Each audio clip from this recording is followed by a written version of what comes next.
Assalamu alaikum. Today's lesson I'm going to explain the first verse or ayah in the Quran inshallah ta'ala. I hope you enjoy it, and this series is brought to you in association with Free Quran Education. The first ayah of the Quran is the first ayah of Surat AlFatiha. Alhamdulillahi Rabbil Alameen. What does every word in this verse means, and how can you use your understanding of the verses to build your own words? Let's answer these questions ala barakatillahi ta'ala.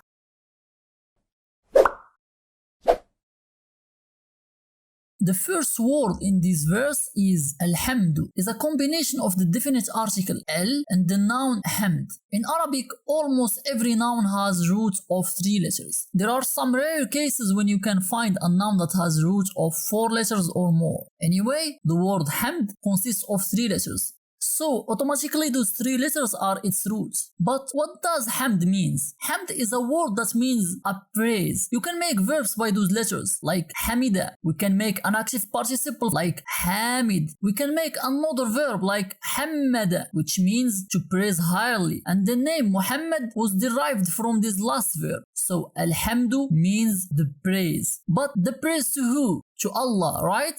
And that's the next word, lillah. It means literally to Allah. So it is a combination of 2 words. Li is a lam with a kasra below it, and it is a preposition or harf which means to. This preposition is always prefixed to a noun, and the noun that comes after li must also end with a kasra. So the noun Allah here is ending with kasra. We call the preposition li in Arabic by harfu jar, and the noun that comes after it, we call it ism majroor, like bismi in Bismillahir Rahmanir Rahim. Check the episode of the meaning of Bismillah. So now we have 2 harfu jar in our repertory, bi, which means by, and li, which means to. Then alhamdulillah means literally the praise to Allah, but a professional translation is all praise is due to Allah. The next word is Rabb. Here we have a noun with root of 3 letters. Wait, but I see just 2. Don't ever forget the shadda. The shadda is a fusion of 2 similar letters. And here the shadda is above ba. So actually we should write it in this way. But because the heaviness of pronouncing such a word, we merge those 2 letters into one and we put shadda above it. So the roots of Rabb are ra, ba,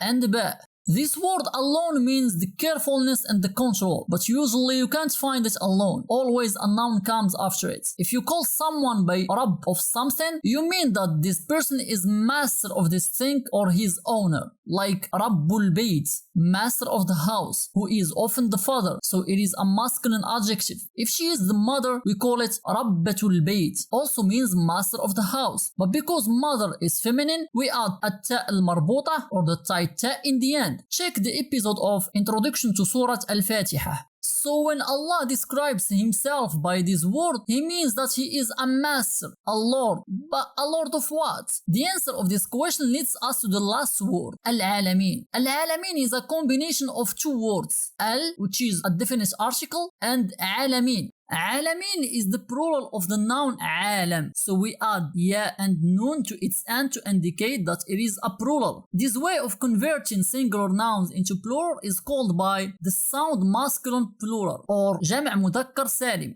If the noun in its singular form ends by a dhamma, then its plural form should end by waw and noon, like al-alamu in singular form and al-alamuna in plural form. And if the noun in its singular form ends by a fatha or kasra, then its plural form should end by ya and noon, like al-alama in singular form, al-alamina in plural form, and al-alami in singular form, and also al-alamina in plural form.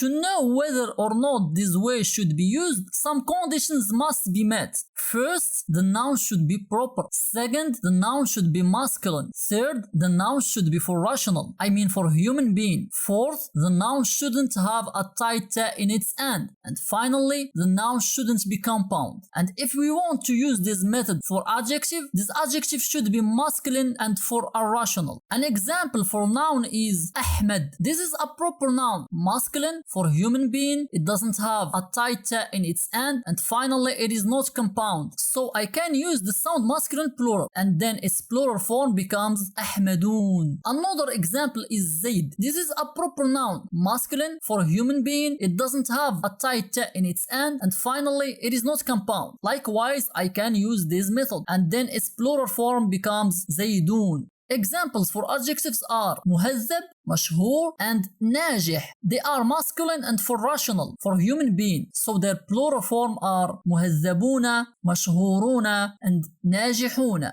Returning back to العالمين. This noun doesn't meet all the conditions. So why did we use this way to make it plural? The answer is that this noun is one of 7 special cases that we can make them plural by this way. Anyway, the whole verse means all praise is due to Allah, Lord of the worlds. And we read Alhamdulillahi Rabbil Alameen by applying our golden rule.